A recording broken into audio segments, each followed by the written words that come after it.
Yes అండి, good morning. మనము present Malaysia especially Kuala Lumpur high court దగ్గర ఉన్నాము.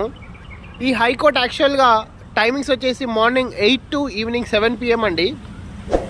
ఇట్లాంటి అంటే ఇక్కడ దాదాపు 9 to 10 అవర్స్ ఇక్కడ వర్క్ చేస్తున్నారు దాదాపు. అంటే కోర్ట్ టైమింగ్స్ వచ్చి సిస్టమ్స్ వచ్చేసి let's discuss some of the heinous crimes. అంటే ఈ హీనియస్ క్రైమ్స్ని డిస్కస్ చేద్దాము. అంటే వాళ్ళకి దానికి పనిష్మెంట్ అయితే మలేషియా కోర్టులో.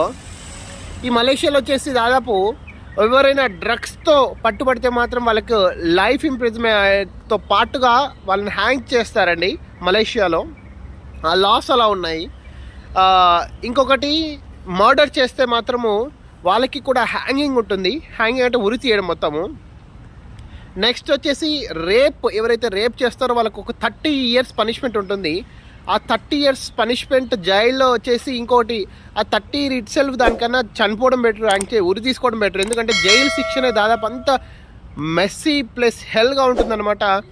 మన ఇండియన్లో జైల్స్ ఉన్నట్టు కాకుండా మరి హీనాతి అధ్వానంగా ఉంటాయి జైల్స్కి. ఇక్కడ మన ఇండియాలో at least national human rights commission కూడా వర్క్ చేస్తాయనుకోవచ్చు. బట్ ఇక్కడ ఉన్నాయి కానీ హ్యూమన్ రైట్స్ కమిషన్స్ ఉన్నాయి కానీ బట్ అవి అంత ఎఫెక్టివ్గా వర్క్ చేయవు.